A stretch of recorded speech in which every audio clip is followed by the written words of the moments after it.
activities for a group of people where that may not be appropriate. Take something simple like transportation for students. Okay?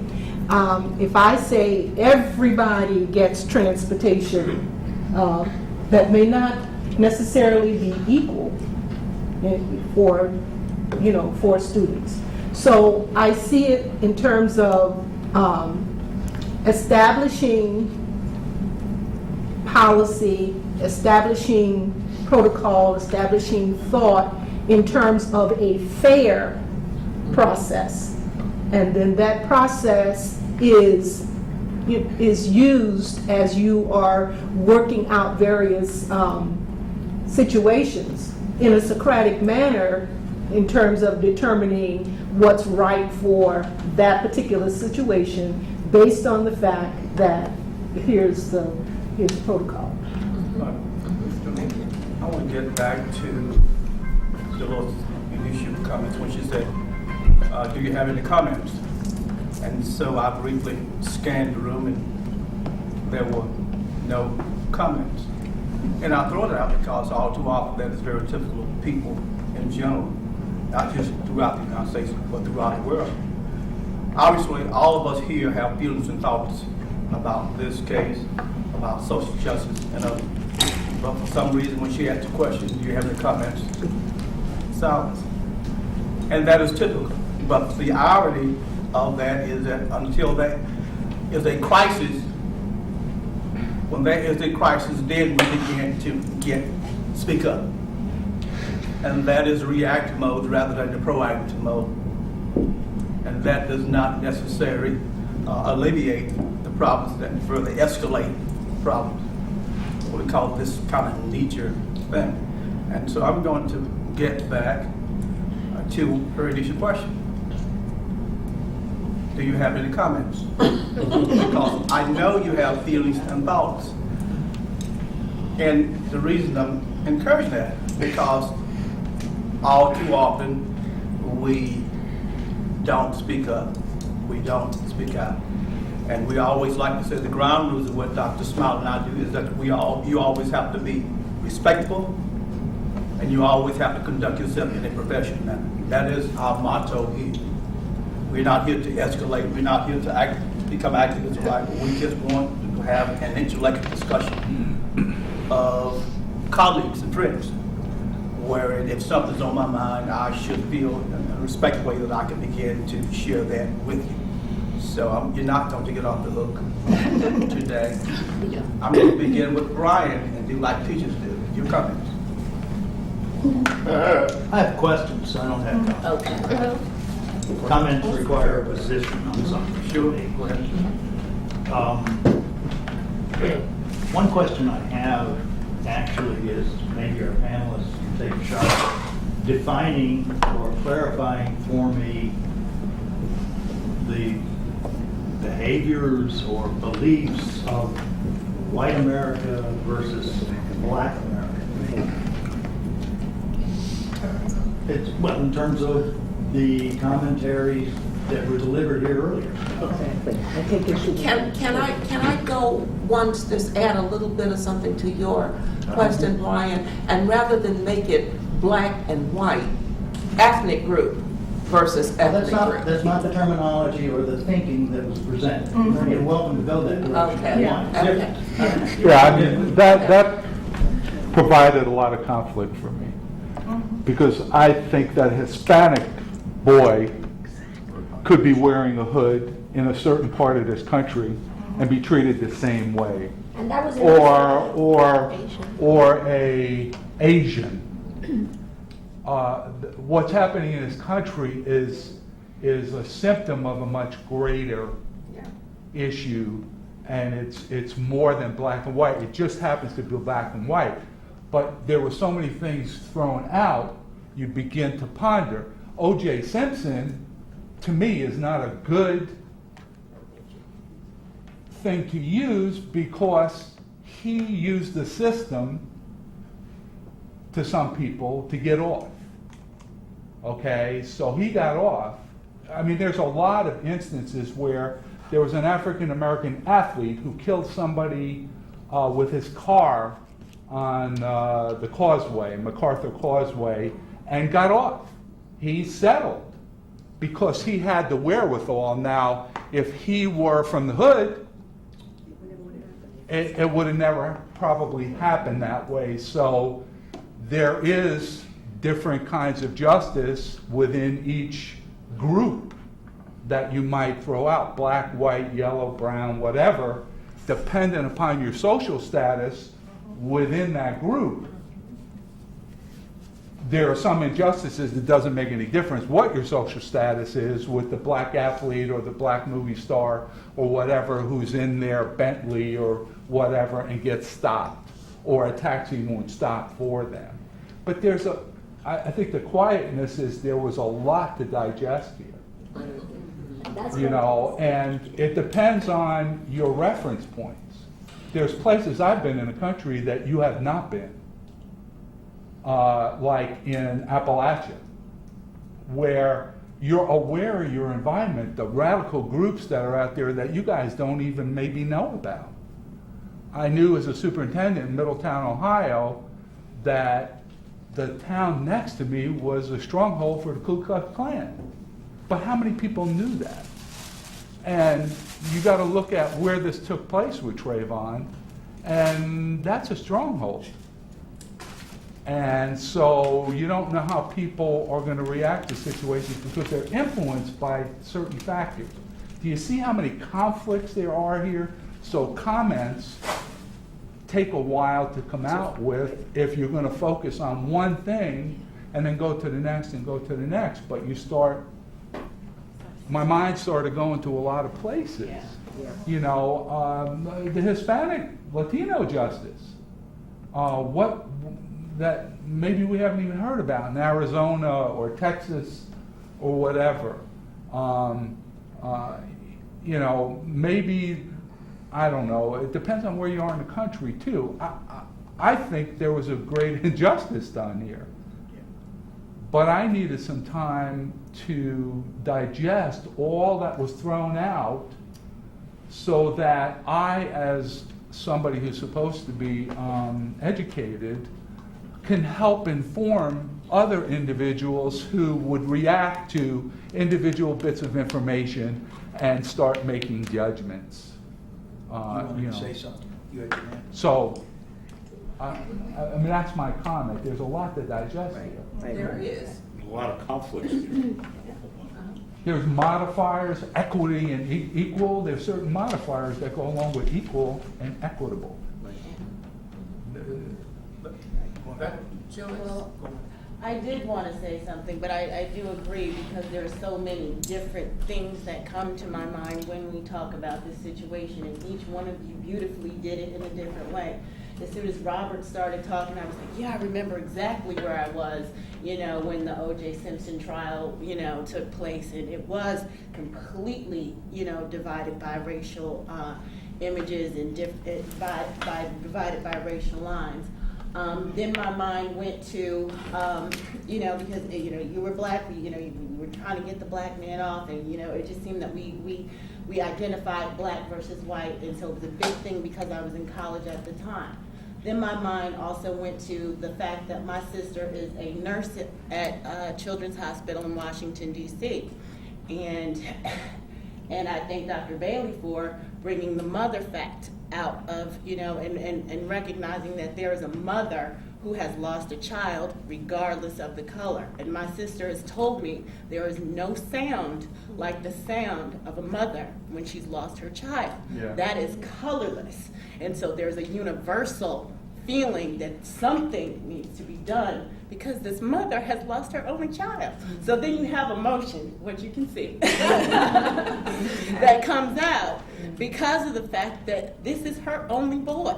And because the boy was black, I do feel a little bit more personal about it because I do know then how image comes into it. And when you have two images of Trayvon, one with the hoodie completely different image, a boy I might be scared of if I saw in the street. But then when I see him with the ski mask and he's, skiing in the Alps or wherever he was, this is a completely different boy. He has money. You have to have skiing money to go skiing, and you have to have means in order to be able to do these things.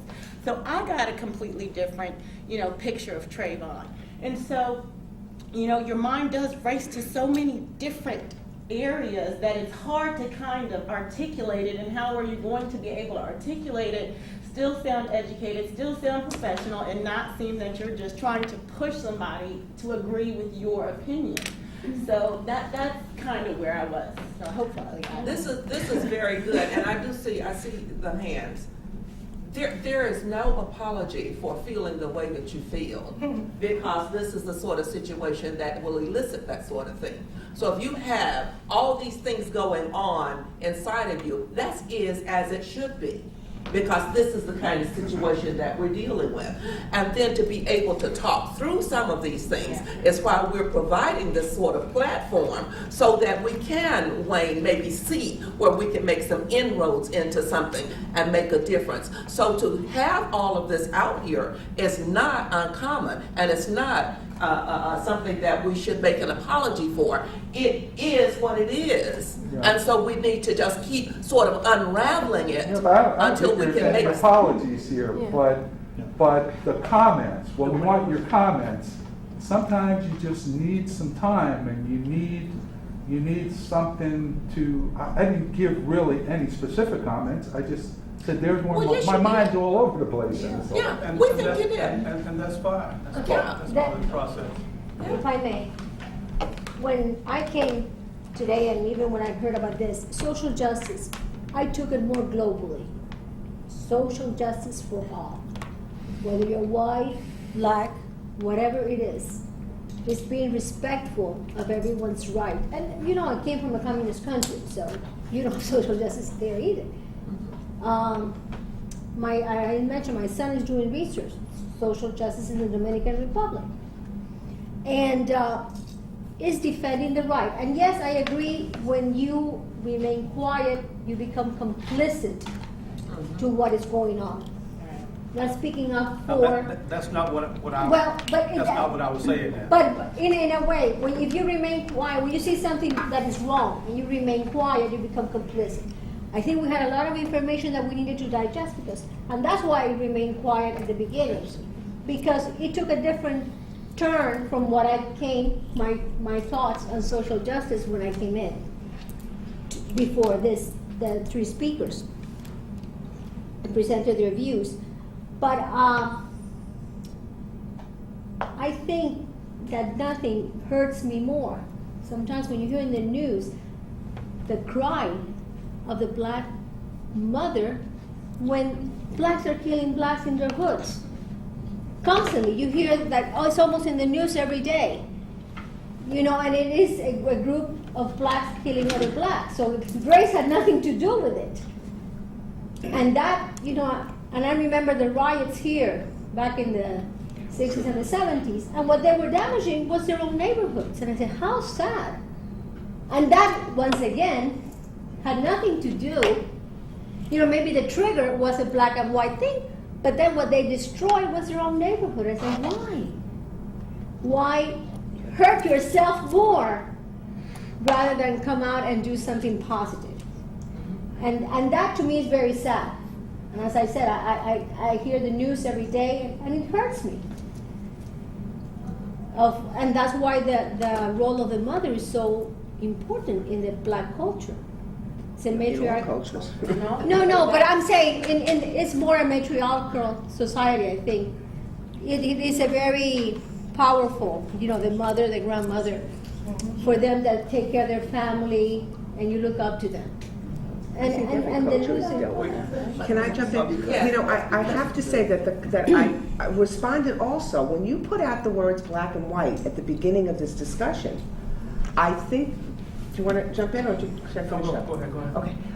I felt as though whatever was going through my head, I couldn't share. So when I was thinking, because your mind is open, you're listening to three people present, and you're digesting it. 20 years ago, I live in Coral Springs, Broward County, an Asian boy was beaten to death. Does anybody remember this? It was a scene with alcohol. And I was away during the few days that this occurred. To this day, when I drive past the property, there isn't a time that I don't think to myself, where were the resources for this Asian family in my community 20 years ago? There was no national media. There was no attention given to this issue.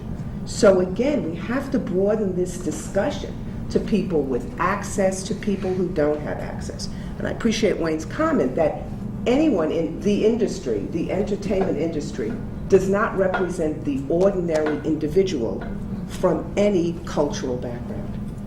So there's so many layers to this in terms Can I just say of something? what an issue, where it falls to us, you know, where it, I'm sorry. Can I just say something?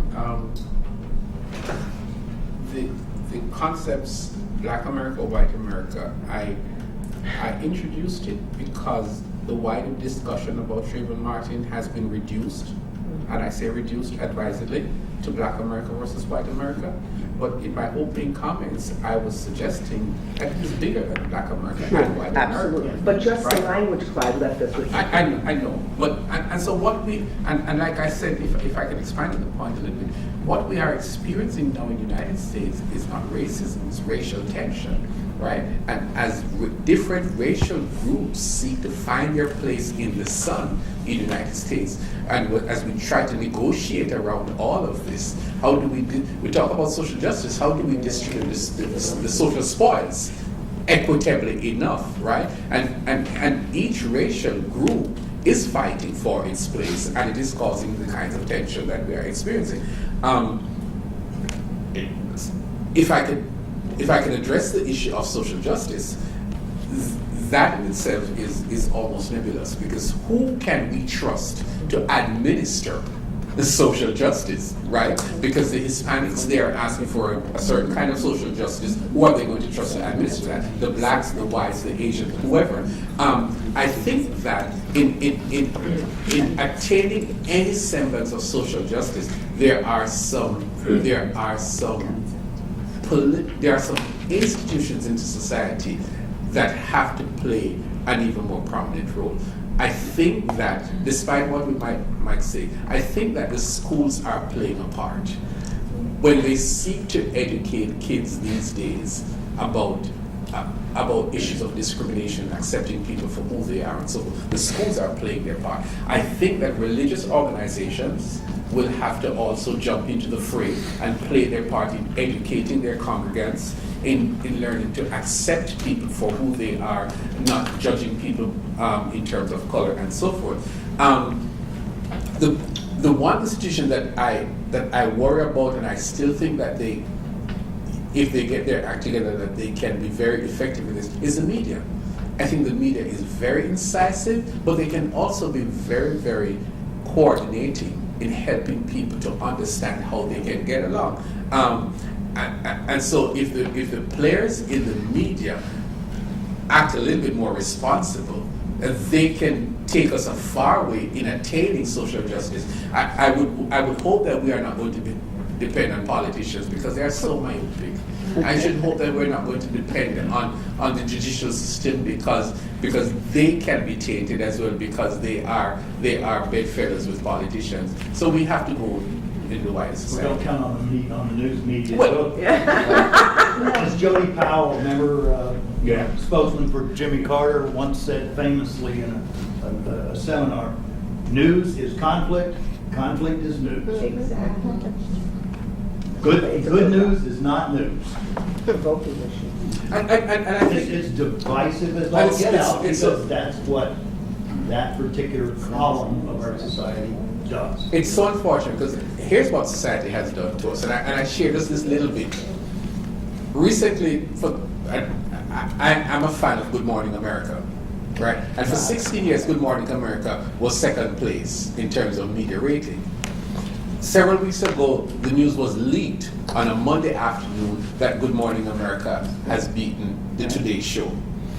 And the images of Good Morning America on the first release of that news excluded Robin Roberts, the black woman. The images of Good Morning America for the first three. No, Because of no, that no, Kate no, Burke. no, hold on, no, hold on. That might have been purely coincidental, but this is what society has done. As a black person, and I'm looking on Good Morning America, Robin Roberts is 50% of Good Morning America. How can you feature that show in a success story and not feature her face, right? George Stephanopoulos, Diane Sawyer, great people. What's the name of the guy who retired some time ago? Charles, right? And so, great people. But how could you make that simple error of leaving out Robin Roberts, right? I agree. And so when and I'm an educated person. Talk about Robin Roberts fans in Mississippi and Louisiana when they see that, how they react. So that's what I'm talking about. We have a long way to go for social justice. Other comments. Okay, I saw Robert, then Wayne, and then. Well, my colleague is so taciturn, so introverted here. 3 quick comments. One, I brought up the OJ trial, knowing that they're miles apart, only because it's an illustration. Like I used the Duke lacrosse case last month as opposed to the Tawana Brawley case, because it was more recent in our minds. But that how it's an illustration of how two different Americans can look at the same facts of a case and have different reactions. So that's why I brought up the OJ, and plus it was part of the Gallup USA Today recent poll last month. Number 2, I think we all look at a situation from our own perspectives. Last month's conversation spilled over to the Ozzie Guillen situation, just to throw that out as a reminder. And all of a sudden we were talking about Ozzie Guillen, and we were here to talk about the highly profiled case in the news. 3, 2 more comments and I'll yield my time. 1, the comment that Brian asked about what is the black perspective versus a white perspective. I immediately thought, wow, there's not a white perspective, there's not a black perspective, there's not a Jewish perspective, there's not a gay perspective. The fact that when, that no one speaks for everyone, that needs to be reminded. And when I see someone like Alan West in the news, or J.C. Watts, or the Godfather Pizza guy, Herman Cain, 999. It reminds me, and this spring in Tampa will be the Republican convention. I guarantee every media will put every African American on the floor, on camera, to show that this is an inclusive thing. And they're very guilty of doing that. But there is not one voice that speaks for all groups. There's dissension in every group. And if we think that we've solved this racial issue, this fall, the Supreme Court is going to be tackling affirmative action one more time. It was just 9 years ago in a 5, and I'm using this because this is my area, higher ed. But in 1978, we had this landmark decision. It was affirmed again 9 years ago in a 5-4 decision, which Sandra Day O'Connor wrote the decision on. She's no longer on the court now. We're going to hear, because the University of Texas affirmative action policies have now gone before the Supreme Court. I don't know if this will come out before the election, but now we're going to have, outside the criminal judicial system, in higher ed and K through 12 and college admissions, and it's not. I just feel that this discussion is not going to go away, and hopefully they'll affirm the decision and what went on at University of Michigan. But I'm just throwing that out as a reminder that this fall, this is going to be front and center on people's nightly news, is the Supreme Court deliberated on affirmative action. Thank you. Yeah, it's interesting. Please tell me the last time you saw anything about the Trayvon Martin case on television. You know? Actually, Last night. Yeah, but just about the lawyers. Yeah. You're not seeing the mother and father anymore. Where did Al Sharpton go? Where did Jesse Jackson go? There's all this stuff that happens. And you brought up a good point about education. I want to tell you, as an educator for a long time, especially in public schools, I was tired of having to do for society but what society wouldn't do for themselves. Okay? If kids are fat, schools will take care of it. If kids are in trouble, schools will... I thought you're just supposed to be able to comment. I'm not attacking anyone.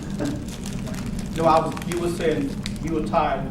But as an educator, because, No, I was asking what. well, the complaints are education doesn't do their job. Kids are not being educated. Well, if we were run like a business, which people would like us to be, in K to 12, we would do reading, writing, and arithmetic. That's our core business. No, you have to work on social justice, all this other stuff. Where's the parents? Where are the clergy who disappeared in the past 30 or 40 years? Forgot what it was like to take care of their people in their churches or synagogues or whatever. They became political, different agendas out there. Let's make some money, so forth and so on. So it got tiring, and it gets tiring in education, that you're required, well, the schools will take care of teaching kids about bullying and all this other stuff. No, where's the social agencies, all this other stuff, where's the politicians, so forth and so on. And you brought up a point that came to mind with me in this case with Trayvon, with how many people thought when Al Sharpton showed up and knew the Tawana Brawley case, and what happened with the Tawana Brawley case, if you remember, that nothing happened,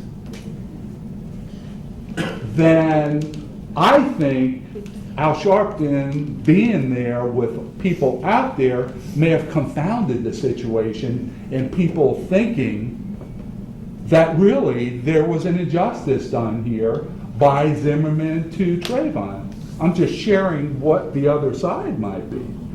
But I think the Jesse Jacksons and the Al Sharptons and people like that should be working with us to solve these issues rather than just bringing them to the forefront and then forgetting about it and we'll move on to the next thing. I've heard Charles Barkley talk about this. If you want to use athletes and some other people who have talked about this. So there's a lot of issues here. I'm sorry. Yeah, since this started, the law in the state of Florida, concealed weapon or that goes beyond just pistols and revolvers, and I agree with you. There is no need for a citizen to be carrying a sidearm. Absolutely none. But it doesn't have, first it doesn't have to be a firearm. It could be a knife, it could be a blackjack, it could be anything, a razor. But I'm trying to envision myself, personally, with this law on the books, and I'm carrying a weapon, which I don't, but I have a right to do. If I were in a dangerous situation and my life is at risk, or my body is at risk, or my people that are with me are at risk, am I more likely or less likely to pull that weapon based on the color of the person that is attacking me? And the answer is, I don't know. I'm going to rest with the issue at the moment and make my decision spontaneously to ensure my safety of the people that are with me. And I don't think it's a color issue any more than I think that Clyde Bailey's issue about this woman not being on Good Morning America thing is a color issue. She just wasn't there when they did the shot. I don't think you can expand it that big. I think you've gone across the line on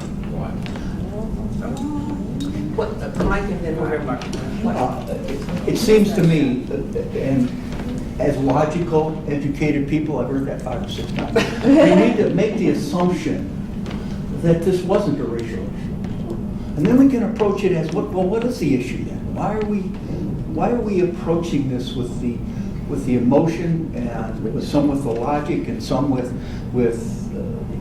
if we don't look at it as just a racial issue, then we can look at it as an issue that really is one that needs to be dealt with maybe on a number of levels. I kind of disagree with you, Wayne, about schools. Schools are the one place where everyone is brought together, and the schools should be doing more, not less. We shouldn't be, I don't know if I'm disagreeing with you, you're probably saying the same thing. It shouldn't be reading, writing, arithmetic. The schools should teach kids not to bully. The schools should prepare children to be friendly. And when you talk about social justice, I mean, where else but the school? I mean, think about it. Don't we want the schools to to be conveying this concept of social Sure. justice. I sure do. Sure, but you have That's to kind of why provide I'm the, opposed to charter schools a little bit, because I You think have to provide sometimes the we, resources. we provide an injustice. So, but they can't do it all by themselves, is what you're saying. No, not by Okay, themselves. Round. The reality is that many of us pass the buck and blame others in terms of our kids' education, so forth. But the issue that I want to speak is that we continue to use the word black and white and black and white and black really does not apply to the reality of what we represent here. And it just does not. But we keep trying to put blacks into this category. Clark was, A. Bailey was born in Jamaica. Other